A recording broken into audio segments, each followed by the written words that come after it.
більше, ніж Крим. Великі люди маленького народу.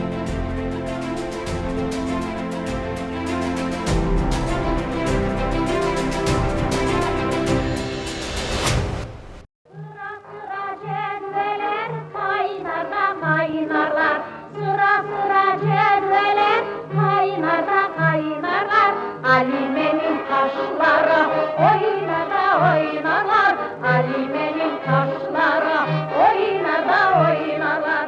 Коли слухаєш її пісні, виникає відчуття, що співати для неї так само природньо, як і дихати. Її повітря – кримсько-татарська пісня, легендарна співачка Сабріє Ереджепова «Кримський соловейко». Alime'nin elleri çeberdir, Alime'nin elleri çeberdir, Alime'nin dişleri bembeyaz mermerdir, Alime'nin dişleri bembeyaz mermerdir.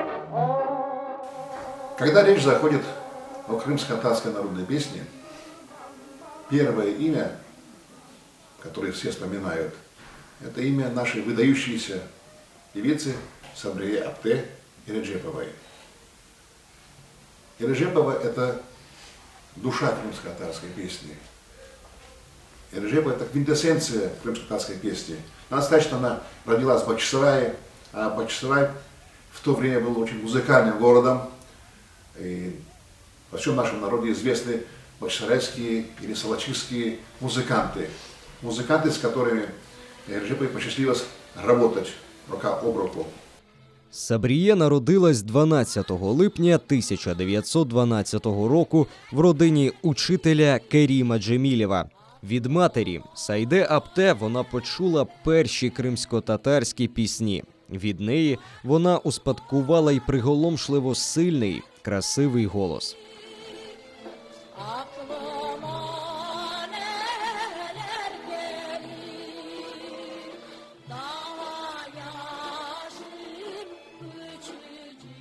Після завершення навчання у початковій школі дівчинка продовжує навчання у Сімферопольській зразковій 9-річній школі. Кримсько-татарську мову і літературу там викладав знаменитий філолог, історик, письменник Осман Акчокракли. Почувши, як юна Сабріє виконує кримсько-татарські народні пісні, Акчокракли був вражений. Пізніше в книзі спогадів Ереджепова з вдячністю напише про вчителя, який, виявивши здібності дівчинки, приносив їй книги, художню літературу, п'єси.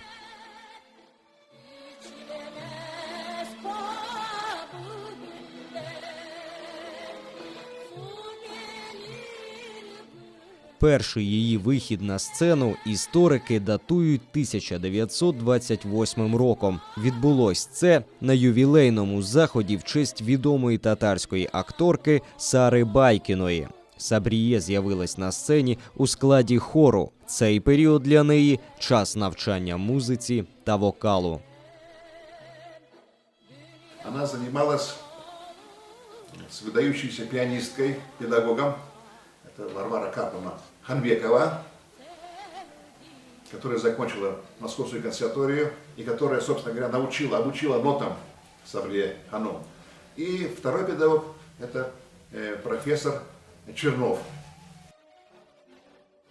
Після завершення школи в 1930 році Сабріє деякий час викладає у 7-річній школі в селі Тавбодрак Бахчисарайського району.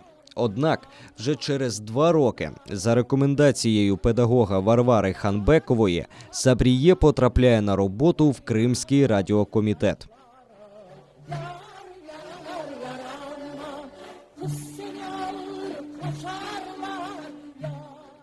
Штат радіокомітету був великий – 150 чоловік.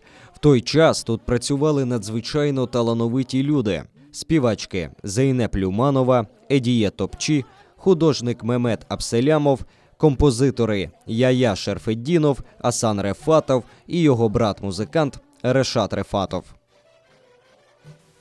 Она обладала очень редким голосом женским, контр-альто.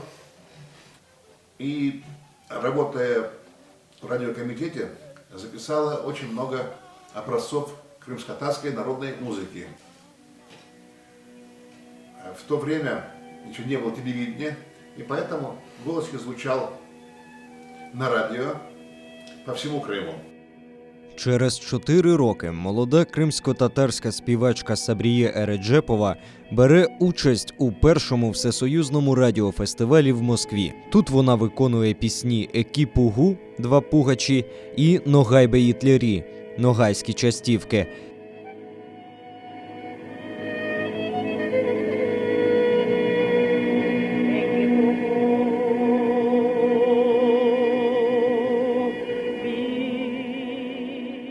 Представити свій народ, познайомити велику кількість людей з його мистецтвом, що може бути почеснішим для артиста.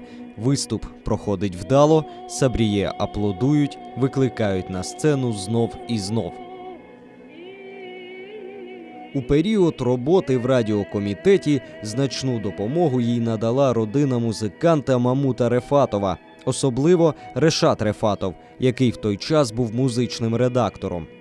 Пізніше радянська влада жорстоко розправиться з родиною Рефатових. Батько і молодший син Асан Рефатов, композитор, автор першої опери кримсько-татарською мовою «Чора-Батир», були знищені режимом. Решат Рефатов після арешту в 1937 році 20 років провів у сталінських таборах.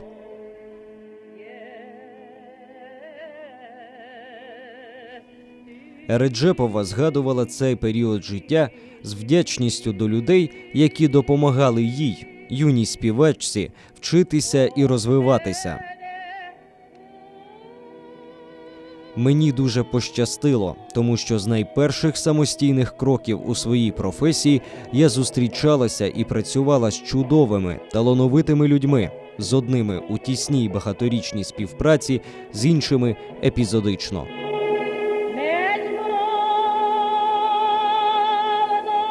У 1937 році у фільмі Київської кіностудії «Українфільм. Запорожець за Дунаєм» Сабріє виконує 2 пісні – «Пенджереден Каргелір» «За вікном падає сніг» і «Меджбур Олдим» «Я був змушений».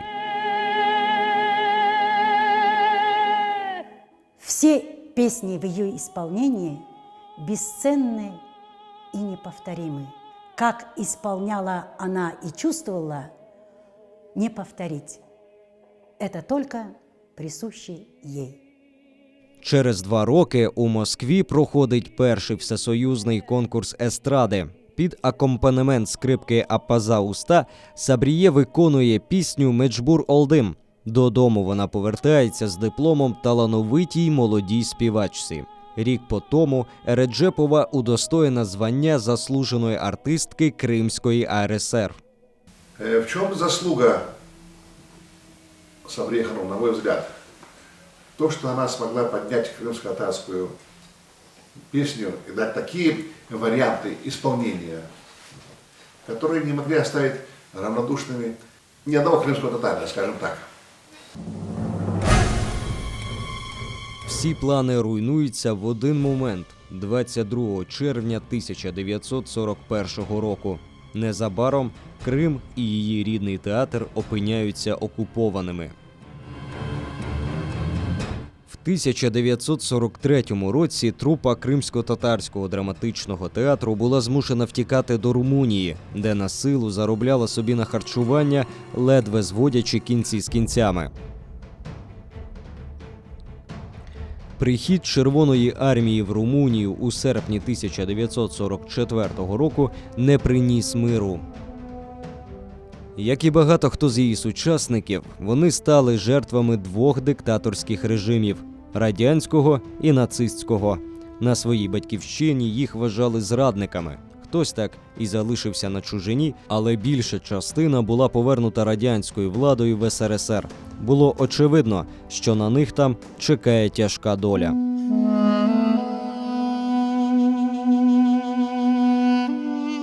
У травні 1944 року весь кримсько-татарський народ вже депортували з Криму. Пройшовши перевірочно-фільтраційні комісії, Сабріє зрештою дісталась Узбекистану в місця вигнання до чоловіка і сина. А 15 вересня 1950 року вона була арештована.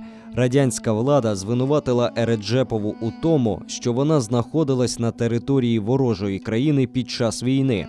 Як ворога народу, її засудили до 25 років таборів, де в ті роки виявилось немало несправедливо звинувачених артистів і музикантів.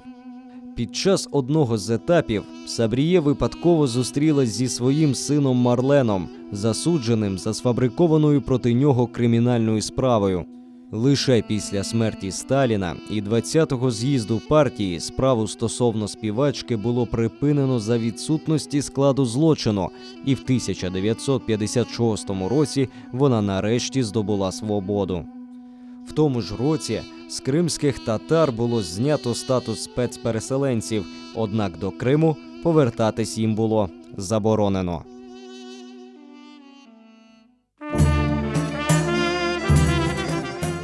В 1957 році в Ташкенті було організовано кримсько-татарський ансамбль пісні і танцю «Хайтарма», художнім керівником якого став композитор Ільяс Бахшиш. Сабріє Ереджепова стала солісткою прославленого колективу, який довгі роки в умовах вигнання далеко від батьківщини працював над збереженням кримсько-татарської музичної культури. Самое главное, она оставила нам школу исполнения крымско-татарских песен.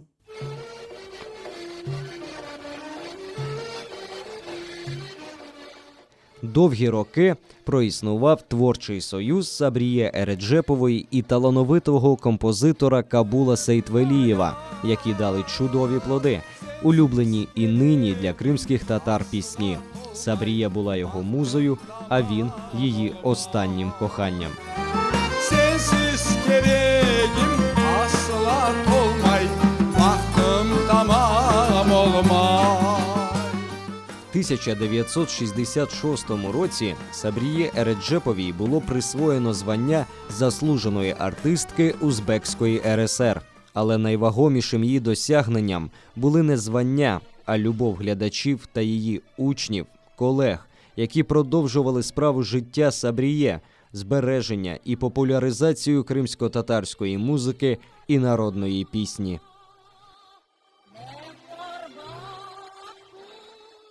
Мне посчастливилось быть не только знакомой с ней, но и стоять на одной сцене с гордостью звездой нашего певческого искусства.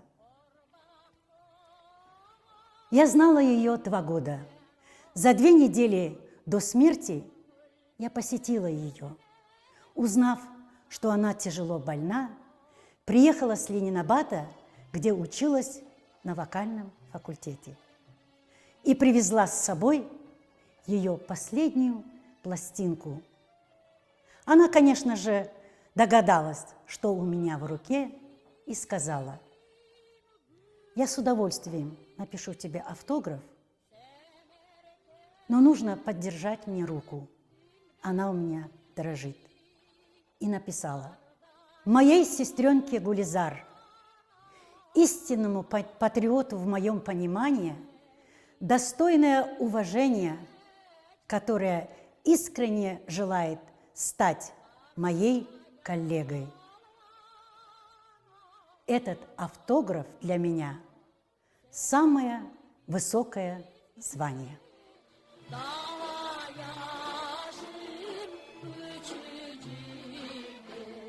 Человек очень непростой судьбы. Она смогла в своих песнях рассказать о крымско-татарах, отчаянных переживаниях нашего народа, о той боли, о той радости, которую наш народ испытал. Легендарна співачка, справжня зірка Сабріє Ереджепова померла в Ташкенті влітку 1977 року. Yine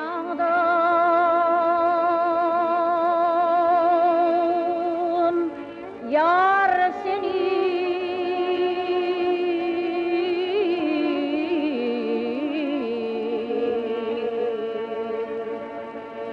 aklımı